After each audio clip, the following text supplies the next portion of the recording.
সেটি হচ্ছে এই সংগঠনের কিভাবে অর্থনৈতিক কাঠামো পরিচালিত হবে। তার মধ্যে আমরা এটা উল্লেখ করতে চাই, আমাদের সংগঠনের বৈশিষ্ট্য হিসেবে তাদের ইন্টারনাল যে চাঁদা থাকবে সংগঠনের, বা আমরা বলি সাংগঠনিক ফি, যেটি তার মাধ্যমে এই সংগঠন পরিচালিত হবে। ধন্যবাদ। এছাড়া আপনার যত প্রশ্ন আছে আমাদের পরবর্তী প্রস্তুতদাতারা সেই প্রশ্ন উত্তর দিবেন। ধন্যবাদ।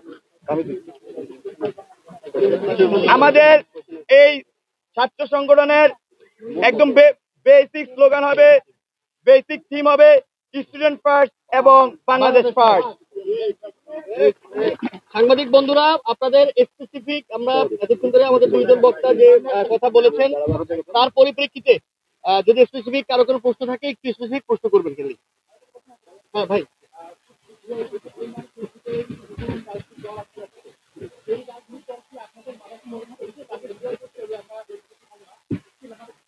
যে আবু বকর মজুমদার যেটি বলেছেন, বাংলাদেশের কোন রাজনৈতিক দল, যে রাজনৈতিক দল সামনে আসার কথা আমরা শুনছি, কিংবা যে সকল রাজনৈতিক দল ইতিমধ্যে প্রতিষ্ঠিত হয়েছে, কোন ছাত্র সংগঠনের লেজুর ভিত্তি, কোন ছাত্র সংগঠনকে মাদার পার্টি মানা, এই সকল কিছুর বিরুদ্ধে আমরা কোন মাদার পার্টির সঙ্গে আমাদের কোনো সংযোগ থাকবে না, আমরা কোনো লেজুর ভিত্তি করবো না।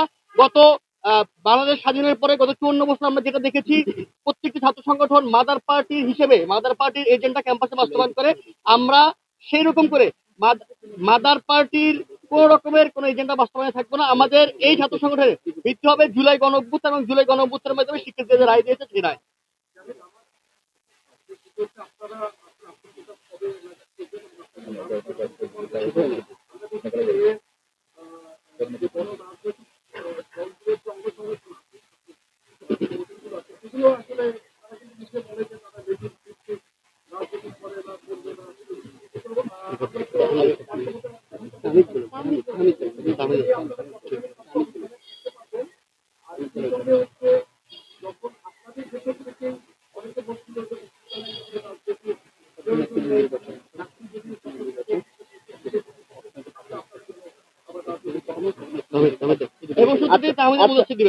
আচ্ছা, এইখানে একটি প্রশ্ন হচ্ছে, প্রথমত আপনি করেছেন যে আমাদের এই সংগঠনটি কবে নাগাদ আসবে, এই বিষয়টা নিয়ে এখন আমাদের আমাদের যে একটি জনমত জরিপ চলছে, জনমত জরিপের ভিত্তিতে আমাদের অগ্রগতি সাপেক্ষে আমরা এই সিদ্ধান্তটি নিব। এবং দ্বিতীয়ত যে প্রশ্নটি করেছেন যে দলের নাম কি হতে পারে, এটি নিয়েও আমরা আসলে সাধারণ শিক্ষার্থীদের কাছ থেকে মতামত চাই, এবং সেই সাথে সাথে আমরাও আসলে চিন্তা করছি যে দলের নাম কি হতে পারে। এই বিষয়ে এখনো আমরা কোনো চূড়ান্ত সিদ্ধান্ত নেইনি।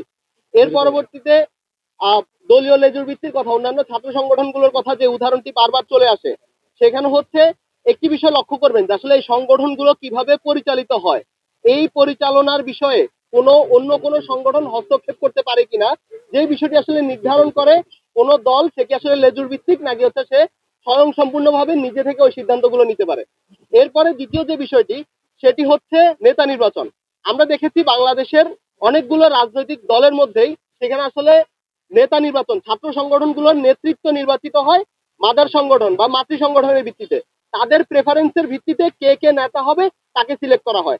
আমরা আপনাদেরকে অলরেডি বলেছি, আমাদের এখানে ইন্টারনাল কাউন্সিলিং এর মাধ্যমে, গণতান্ত্রিক প্রক্রিয়ার মাধ্যমে নেতা নির্বাচিত হবে, এবং আপনারা খুব দ্রুত দেখতে পারবেন যে আমাদের মধ্যে এই লেজুর ভিত্তি আছে কিনা। যদি আমাদের মধ্যে লেজুর ভিত্তি থাকে, আপনারা আমাদেরকে প্রশ্ন করতে পারেন, আমরা আপনাদেরকে ওয়াদা করছি যে আমরা ওই লেজুর ভিত্তির দিকে যাব না, এবং যদি কখনো যাই সেই জায়গাটা আপনারা আমাদেরকে আইডেন্টিফাই করে দেবেন।